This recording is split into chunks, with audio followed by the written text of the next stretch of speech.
Albert Einstein once said, everybody's a genius, but if you judge a fish by its ability to climb a tree, it will live its whole life believing that it is stupid.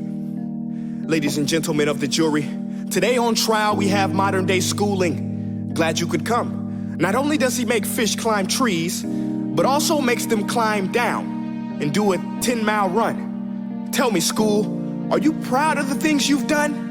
Turning millions of people into robots, do you find that fun? Do you realize how many kids relate to that fish swimming upstream in class, never finding their gifts, thinking they are stupid, believing they are useless?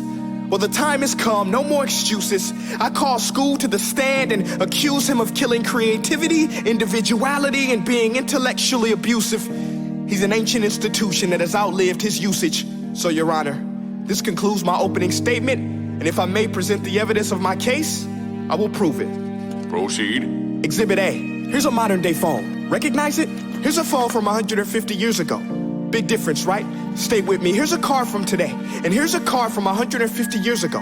Big difference, right? Well, get this. Here's a classroom of today, and here's a class we used 150 years ago. Now, ain't that a shame? In literally more than a century, nothing has changed. Yet you claim to prepare students for the future? But with evidence like that, I must ask, do you prepare students for the future or the past? I did a background check on you and let the record show that you were made to train people to work in factories, which explains why you put students in straight rows, nice and neat, tell them sit still, raise your hand if you want to speak, give them a short break to eat, and for 8 hours a day, tell them what to think. Oh, and make them compete to get an A letter which determines product quality, hence grade A of meat. I get it. Back then, times were different. We all have a past. I myself am no Gandhi. But today, we don't need to make robot zombies. The world has progressed. And now we need people who think creatively, innovatively, critically, independently, with the ability to connect. See, every scientist will tell you that no two brains are the same. And every parent with 2 or more children will confirm that claim. So please explain why you treat students like cookie cutter frames or snapback hats, giving them this one-size-fits-all crap. Watch your language. Sorry, Your Honor, but if a doctor prescribed the exact same medicine to all of his patients, the results will be tragic. So many people would get sick, yet when it comes to school, this is exactly what happens, this educational malpractice, where one teacher stands in front of 20 kids, each one having different strengths, different needs, different gifts, different dreams, and you teach the same thing the same way? That's horrific. Ladies and gentlemen, the defendant should not be acquitted. This may be one of the worst criminal offenses ever to be committed. And let's mention the way you treat your employees. Objection. Overruled. I want to hear this. It's a shame.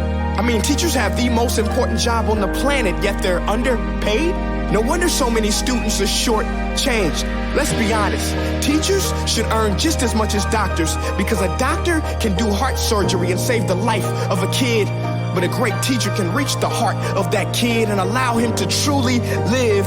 See, teachers are heroes that often get blamed, but they're not the problem. They work in a system without many options or rights. Curriculums are created by policymakers, most of which have never taught a day in their life. Just obsessed with standardized tests. They think bubbling in a multiple choice question will determine success. That's outlandish. In fact, these tests are too cruel to be used and should be abandoned, but don't take my word for it. Take Frederick J. Kelly, the man who invented standardized testing, who said, and I quote, "These tests are too cruel to be used and should be abandoned." Ladies and gentlemen of the jury, if we continue down this road, the results will be lethal. I don't have much faith in school, but I do have faith in people. And if we can customize healthcare, cars, and Facebook pages, then it is our duty to do the same for education, to upgrade it, change it, do away with school spirit, because that's useless. Unless we're working to bring the spirit out of each and every student, that should be our task. No more Common Core. Instead, let's reach the core of every heart in every class. Sure, math is important, but no more than art or dance. Let's give every gift an equal chance. I know this sounds like a dream, but countries like Finland are doing impressive things. They have shorter school days. Teachers make a decent wage. Homework is non-existent, and they focus on collaboration instead of competition. But here's the kicker, boys and girls. Their educational system outperforms every other country in the world. Other places like Singapore are succeeding rapidly. Schools like Montessori, programs like Khan Academy, there is no single solution. But let's get moving, because while students may be 20% of our population, they are 100% of our future. So let's attend to their dreams, and there's no telling what we can achieve. This is a world in which I believe, a world where fish are no longer forced to climb trees. I'll rest my case.